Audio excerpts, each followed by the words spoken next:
as some of you may have noticed in your dealings on campus with them. Now, one of the reasons they have this very tolerant attitude on social issues and racial and ethnic questions is because they are themselves the most diverse generation in American history. 40% of them are non-white, and 20% of them have an immigrant parent, as at least one immigrant parent in their family. And so their attitudes towards some of the hot-button racial issues reflect that ethnic diversity. Millennials, again, Pew Research studies, over 80% of them are in favor of affirmative action.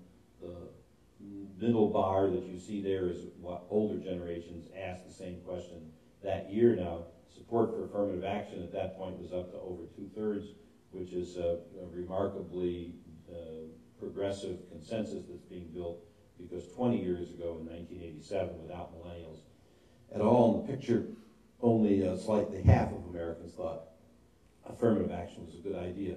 But in many ways, the phenomenon of Claire McCaskill is playing itself out in issues after issue in this campaign and in politics. That is, the millennial attitude is beginning to influence older adults as they convince them, either by candidate or by issue, to think differently than they did before. And so when asked if they had much in common with people of other races, white millennials, this is not all millennials, this is just the white portion of the millennial population, half of them completely disagree with the idea of not having much in common with people of other races. Many of them obviously have grown up with friends from different races and different ethnic backgrounds.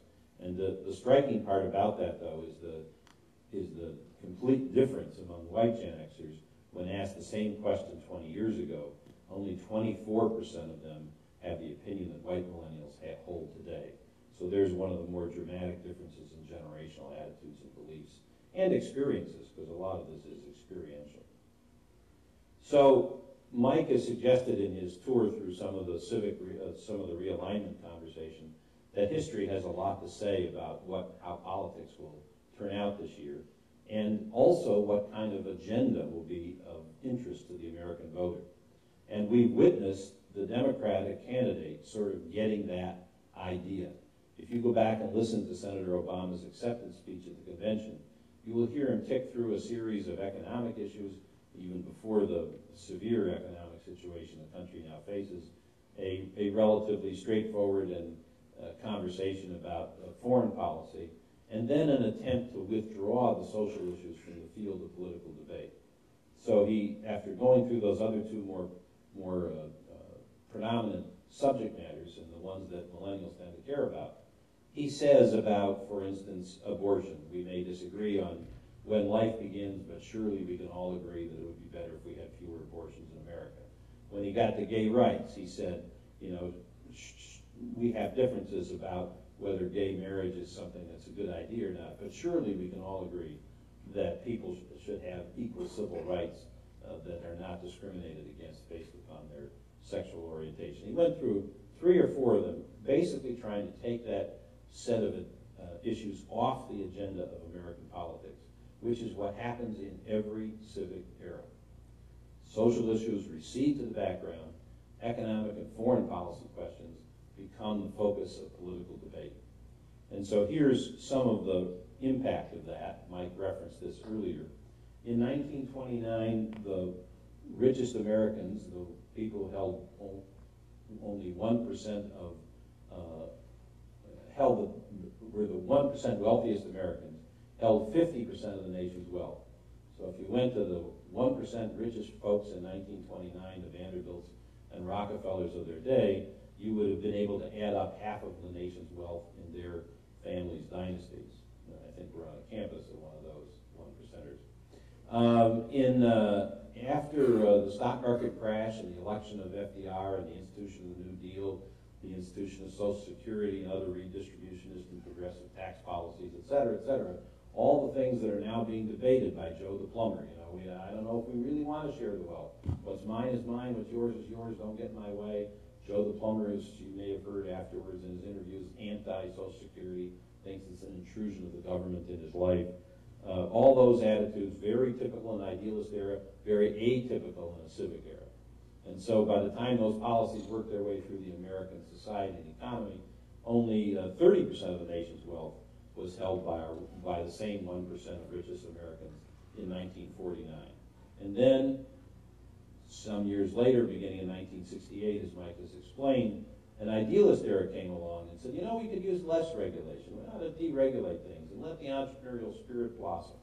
We ought not to be too worried about economic inequality because, after all, it's just people earning what their own personal efforts have put forward, and they deserve every penny. And so by 2001, in that idealist era, the 1% of richest Americans had held 40% of the nation's wealth. And right up until about 2 weeks ago, it was headed towards 50% again.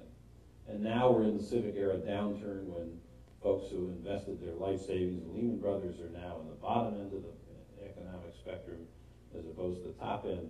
And we have a public debate, a policy debate in this campaign, all about the level of regulation the economy ought to have, what kind of redistributionist tax policies we ought to have. Is it really a good idea to tax the wealthy more and give that money to the middle class? All classic civic era debates.